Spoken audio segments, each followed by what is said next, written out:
দর্শক এই মুহূর্তে আমরা রয়েছি ঢাবি মধুর ক্যান্টিনে। আমরা কিন্তু এখানে দেখতে পাচ্ছি এখানে কিন্তু আজকে কিন্তু মধুর ক্যান্টিনে কিন্তু হচ্ছে যে ছাত্র সংগঠনের কিন্তু যে আত্মপ্রকাশ হয়েছে সেখানে কিন্তু হচ্ছে যে এখন কিন্তু মধুর ক্যান্টিনে উত্তেজনার সৃষ্টি হয়েছে সেই সংঘর্ষের বিষয় কিন্তু এখানে সংঘর্ষ হচ্ছে সেটি কিন্তু দর্শক আমরা আপনাদেরকে দেখানোর চেষ্টা করছি। এই মুহূর্তে কিন্তু ছাত্র সংগঠনের আত্মপ্রকাশ হয়েছে।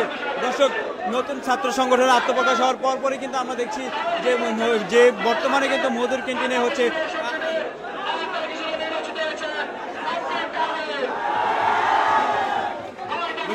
নতুন ছাত্র সংগঠনের আত্মপ্রকাশের পরপরই কিন্তু হচ্ছে আমরা দেখতে পাচ্ছি যে মধুর ক্যান্টিনে কিন্তু হাতাহাতি এবং দস্তাদস্তির একটি বিষয় রয়েছে সেটি কিন্তু হচ্ছেন।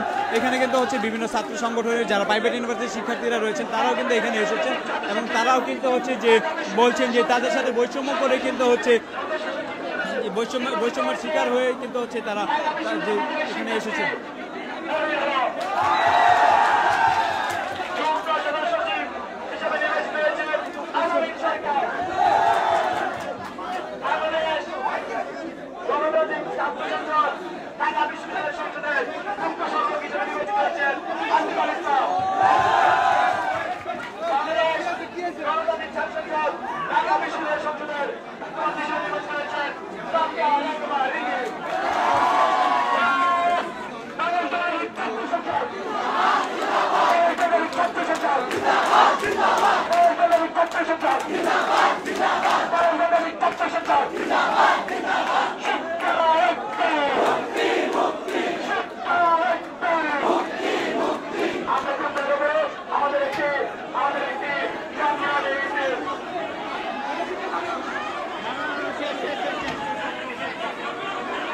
আমরা কিন্তু আপনাদেরকে দেখানোর চেষ্টা করছি যে ঢাবি মধুর ক্যান্টিনে কিন্তু এখন নতুন ছাত্র সংগঠনের যে আত্মপ্রকাশ হয়েছে সেইখানে কিন্তু হচ্ছে যে নতুন ছাত্র সংগঠনের আত্মপ্রকাশের পরে কিন্তু এই মুহূর্তে কিন্তু উত্তেজনার সৃষ্টি হয়েছে।